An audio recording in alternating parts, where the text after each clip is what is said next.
province in what's going on the app, the more gigs open up for you, and the more you get paid, like the higher you get paid. English is so fucking hard, but like, yeah, you get me. So I don't know, I'm so hyper right now, but like, yeah, it's not bad. Hi guys, welcome back to my channel. My name is BYDALESMITH, as some of you may already know. However, for my new viewers, thank you so much for joining us today. I'm so excited to have you guys here, but please do not forget to subscribe, like, comment, and share. Thank you. This channel is basically about beauty, makeup, and lifestyle, and a little bit of this and that. You get what I mean? But like, yeah, that's just basically what this channel is about. And today I'm going to be talking about my experience working in Canada as an international student. So I already have like a video of everything I've been doing since I got here. So I kind of like just made like short clips of all the types of jobs I've done and everything that's been keeping me going here. So that is going to come after this video, or at the same time. You're gonna find it on my channel page or whatever. But like, yeah, today's video is going to be me talking about working in Canada as an international student. I hope that I'm able to help somebody that is thinking of moving here, and that's it. So without further ado, let's get right into the video.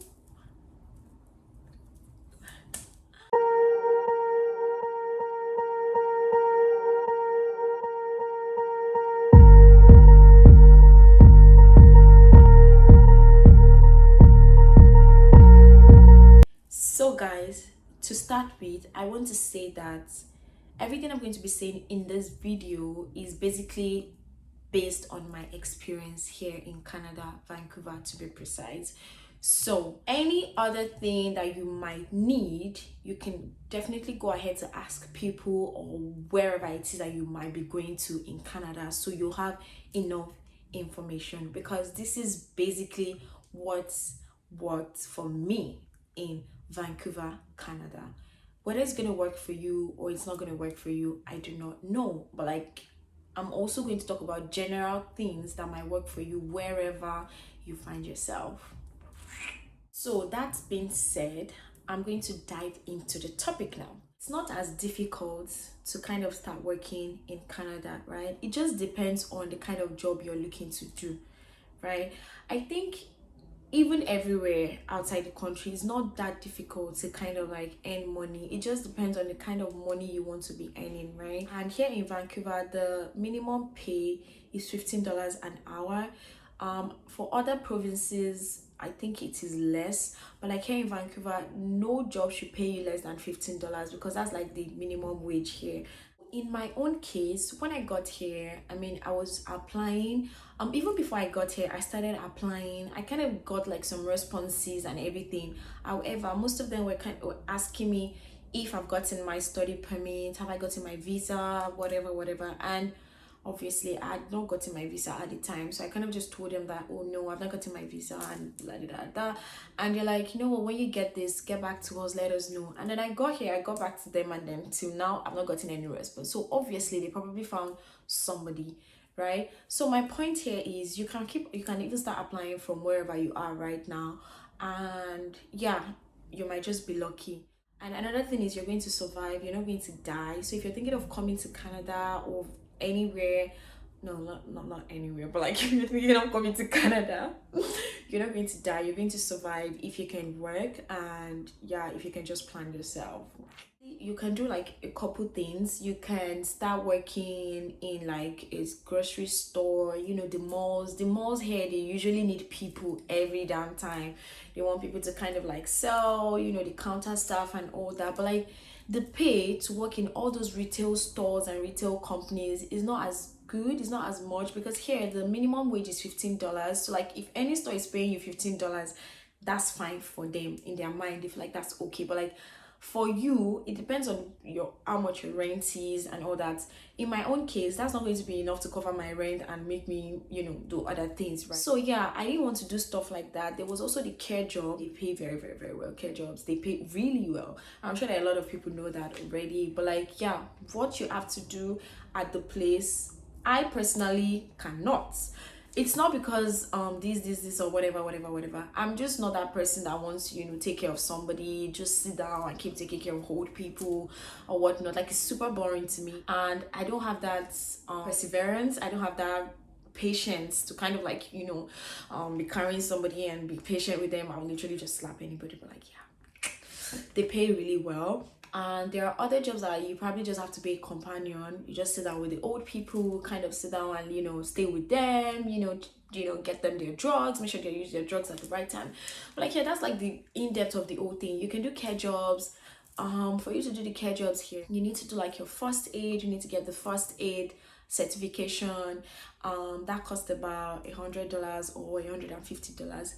And then you need to do like a criminal record kind of thing that costs another $100 or something like that. What I'm trying to say is, for you to get into this care job role or into the system, there are things that you have to do to get there, and it will cost you some money. So if you are the person that's able to do all these things, then you can go into care job because they pay really well. The least you might get, or you can get for like a care job, is usually I think $20 or $18 an hour. So if you know that you're that person that's able to do all these things, then that's fine. Once you get here, just use your money that you've already brought from Nigeria, go do your first aid stuff, do the reasonable things, and start applying to care jobs. They are always looking for people. You will definitely get one job, if not two or five, but like, you will always get something within the care system, because they are always looking for people. People are never enough to take care of people here, right? So they're always looking for people, so you have higher chances of getting those kind of jobs. Another thing is also construction work. I think I'm going to put construction at the forefront, then I will put care job at the second point. Then yeah, those two job types, they really pay a lot here, because construction has to do with manpower. Like, there's always a construction going on somewhere.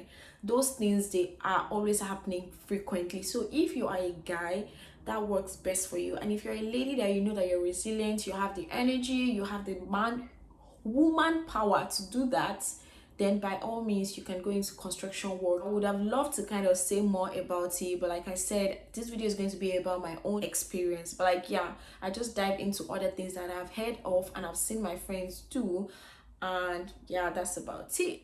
All right, so to the next thing I'm going to be talking about is, you need to optimize your CV.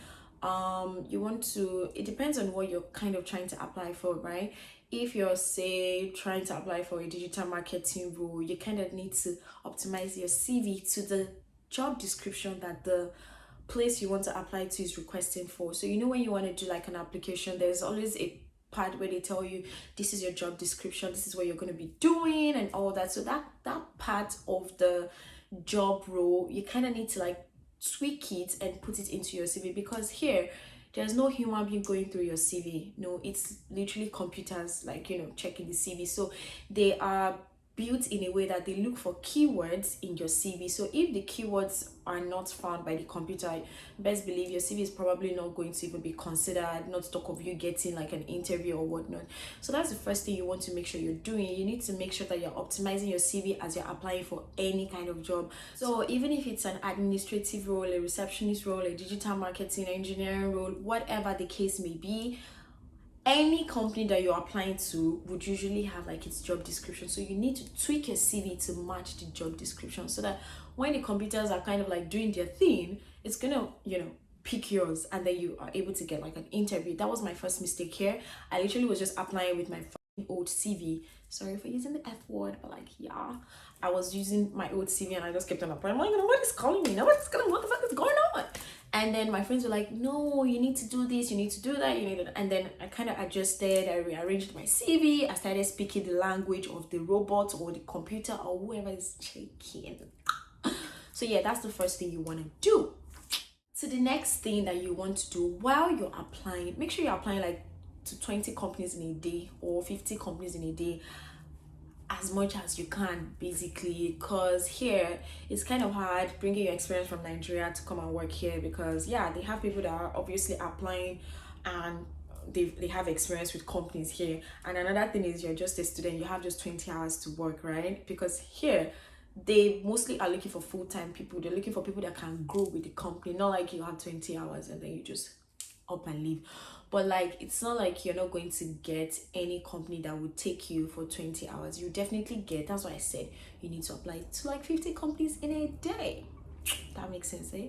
So after doing that, you also want to kind of like start doing like menial jobs.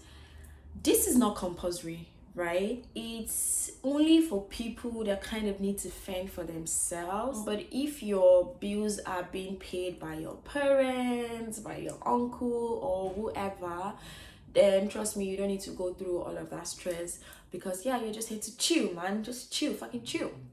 But like, if you know you're going to be footing your bills, right, you kind of need to engage in menial jobs for the meantime, while you're applying for like, you know, permanent or like temporarily stable kind of jobs.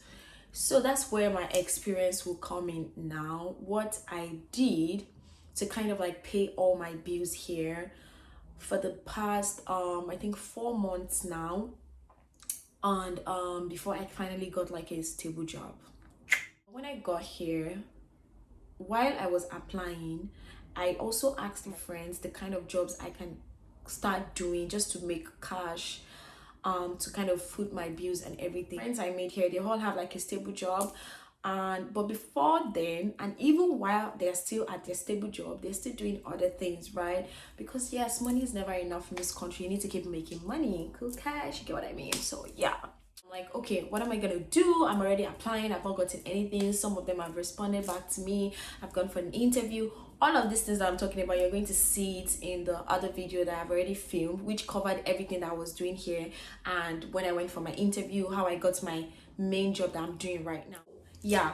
And then they went ahead to kind of tell me that there's an app called InstaWork. So InstaWork is basically an app where you get gigs, right? It's nothing permanent. You can get lucky that a business might reach out to you and say like, you know what, we want you to work for us full-time, not full-time, but like 20 hours full-time kind of thing as a student. And then that's it. So people get jobs from there and all that. But like, the major purpose of the app is basically to give you gigs that you just do right now, and you get paid maybe in 3 days or in 2 days or instantly. It's called InstaWork because you get paid instantly, right? Like, there's no pay, there's no long process of you waiting for your money to enter. I don't know if that makes sense. It's not like a permanent kind of job, so it's based on the availability of jobs on the app, right? So there might be a week where you won't get any gig because the people that are contracting this gig to the app, they don't have anything to contract them at the time. So it's not a stable job, but like, that's one of the things that got me through here. Plus, yes, my business. So basically, the video after this one, or that will be on my page, is going to show you the kind of jobs that you might get on the app. So I got the app, I downloaded the app. For you to get like major shifts on the app, because we have different types of shifts on the app. So it goes from warehouse, you can work in the warehouse, you can work as an event server, you can work as a counter staff, you can work as a bartender, you can work as a busser, you can work, there are just a shitload of stuff to do on InstaWork, and you can pick anyone you wanted. So you can see how juicy the information I'm giving you is. Before I continue, go and subscribe. If you've not subscribed right now, pause this video, go and subscribe, and then we will continue. So I downloaded the app and I filled all my information and everything. So for you to get like the major roles, because the main type of gigs that pay a lot is starting from event servers, bartenders, bussers, barber. So in as much as we have like various kind of job types to do on the app, they also pay in different amounts, right? So some pay $18 an hour, some pay $17 an hour, some pay as up to $27 an hour, some pay $30 an hour. So it all depends on your level on the app and when you join, how well you're working, and all other factors. Yeah, to make sure you're getting like this high paying gigs on the app, you want to write an exam. It's called 7 It Right exam. It's about $35 or $40. I'm not sure, I do not remember, but like, yeah, once you write that exam, it's not hard, it's nothing hard. I'm just saying exam, but like, yeah, it's an exam, right? So but it's not hard at all. So when you write that exam, you have they give you your certificates, you upload the certificates amongst other things that you need to upload. I mean, if you're coming here and when you get here, you're going to check and then you see all the requirements and everything.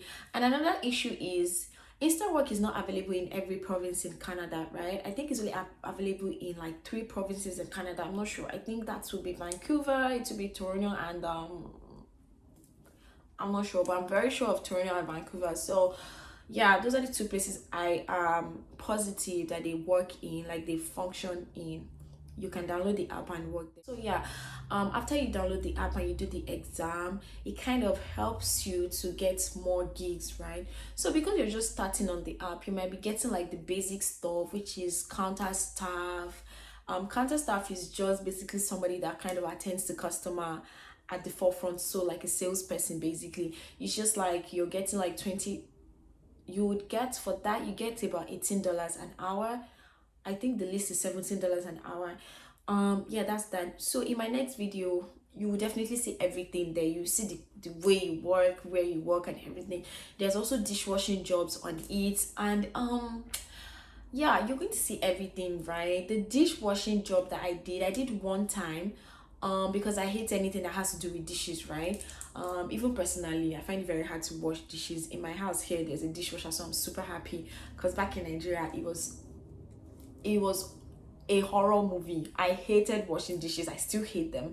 So like, but here, dishwashing is not like you use your hand to wash or anything. There are dishwashers. You just need to load the plates in. So every kind of job here is kind of chilled. It's not as dirty as you would think it should be.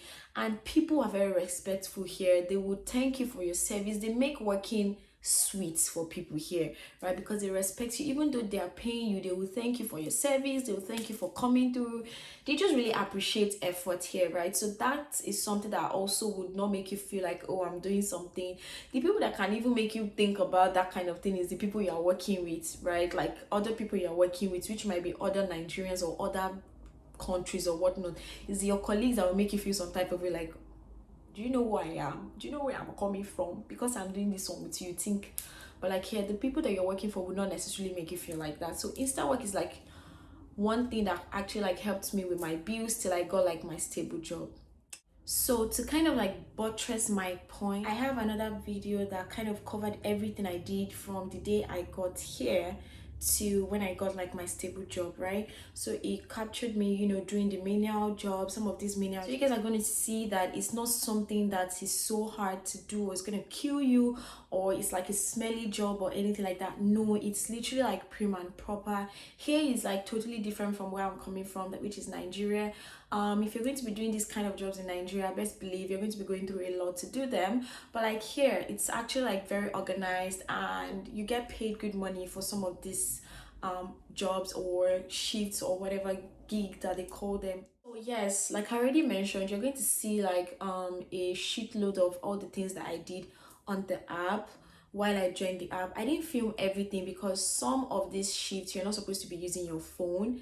Not even some, everything. One thing they do not like here is if you're working, do not use your phone if they tell you not to use your phone. They prefer you chatting and talking to someone, like, you know, chit chatting with other colleagues than pressing your phone. That annoys them a lot. But like some of these shifts, most of them, all of them in fact, they do not allow you use your phone while you're working. So the few ones that I was able to capture, I did that, and you will see that in my next video. Finally, I think the last thing I'm going to say is that on the InstaWork, you kind of grow on the app, right? So if you log in on the InstaWork right now and you start working on the app, you're not going to be getting all these big sheets I'm talking about, or like big gigs and everything. You kind of, if and when you download the app, you see the instruction. It tells you work 3 gigs and you move to the next level. It's like a game, right? Only that you're getting paid for this game.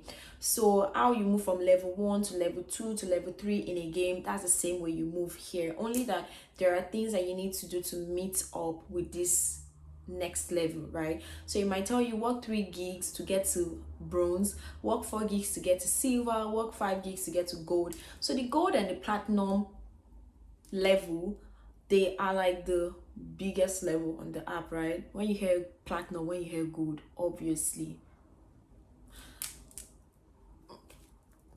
So yeah, so let's say that you're on gold and you're working on the app. You are open to getting higher paying shifts. They would send you the shifts before any other person will see it. You just get like a lot of perks, right? It's just like, I'm a golden woman, I'm a golden human being. Definitely people will notice me more. It's just like how value is added to gold, how there's so much value in platinum, how there's so much value in gold compared to silver and bronze. That's just how the app is. I know it doesn't make sense, but like, yeah, just to make you keep working and make sure that you're on the right track. I think that's why they did that. So the gold people on the app, they kind of get more money for certain shifts than people that are in silver or bronze, right? So that's where you start getting paid like 30 bucks an hour for like a bartending shift, or 30 bucks an hour for like bar back or event server. So that means I and another person can be going for the same shift, for the same gig, but the person is getting more money than I'm getting paid. So the person might be getting 30 bucks and I'll be getting 25 bucks because they've worked more on the app, and it's just like a way of rewarding your hard work on the app. It's just like when you get promotion at work too. Just when you're at work, sometimes you don't get paid the same money with somebody you're in the same department, or because the person got to the department before you. So that's how the app works. So this app actually helped me to pay my bills. Honestly, I'm not even capping, right? I pay my rent from the app. So I worked on the app for like, I came in March. I started working on the app in April, May, June. Yeah, 3 months. So I was able to foot my bills for 3 months. I was able to buy stuff. I was able to go grocery shopping. I was able to do my hair. I was able to do my hair. I was able to do my hair, like do baby girl lifestyle and everything. Mind you, I also had my business. Sure, I have my business. So yeah, that also contributed to, like, my survival here. So the app helped me pay most of my bills and everything. And yeah, in July, yeah, end of July, I got my stable job. I'd gone for a couple interviews and everything, but like, yeah, they pick whoever they want to pick, right? All of this is covered in the next video, so I'm not going to be talking much about them because this video is supposed to be like a very short one, just for me to talk about the InstaWork app. So when you're watching the other video, you kind of have like a back end information about it. So I'm not just bombarding you with different clips and you're just saying, what's she doing now, what's she doing now? So yeah, that's basically what this video is about, and I think we've come to the end of the video. Very short, right? So guys, yeah, we've come to the end of this video, and I'm just going to do like a summary of everything I've been talking about in case you didn't get most of them. So first thing is, you need to have like a CV, different types of CVs to be precise, for different kind of jobs you're going to be applying for, and you want to make sure that you're applying for like 50 jobs in a day or 100 jobs in a day, as many as possible. That's the point. Then thirdly, you can always download the InstaWork app, which is what I did when I got here. The app gives you different shifts, different gigs. You're going to see that in my next video, and then you understand what I mean. And it pays from as low as $17 to as high as $40. Another thing is, you can always do like retail stores job. You can work in Walmart, like work in grocery stores, clothing stores, all those malls here or anywhere itself. They are always employing people. The other place you can work is care jobs. Care jobs are always looking for people too, and they pay really good money. Only that you have to do like first aid and criminal record, and those cost a reasonable amount of money, but like, you should get your money back. You will get your money back in probably a week or 2 weeks of working with the company or whoever it is that employs you at the end of the day. And then thirdly or fourthly or fifthly, I don't know which of the three, is that you can also do construction jobs. Construction jobs also pay a lot. Construction in the sense that yeah, construction now. Here their construction is different because they deal with wood and everything. So yeah, it's just you carrying stuff, arranging stuff, cleaning stuff. There are different parts of the construction jobs that you can do, but like, what I mean is, the construction as a whole, it pays a lot of money, right? So that's another job that you can do. And you can also keep applying to the job of your dreams and hope that they pick you, because here your experience from your home country is usually not enough. And another thing that works is referral. When people in the company, if you know people within a company, like your friends or whatever in their company, you can just easily tell them that, oh, please when they're looking for somebody, please refer me. You just have to skill your CV to kind of speak to the job. Honestly, here it's just about lies. Just lie in your CV, lie that you've done this before. If it speaks to the kind of job that they're looking for, or the kind of role that they're looking for, lie about it. Lie that you have 5 experience in whatever. At the end of the day, you learn on the job. Basically, that's just it. So like, yeah, I think that's a summary of everything. And toodles, thank you so much for watching the video. And if you've not subscribed, please subscribe, comment, like, and share. Yeah, and after this video, make sure you go ahead to watch the next one. Bye.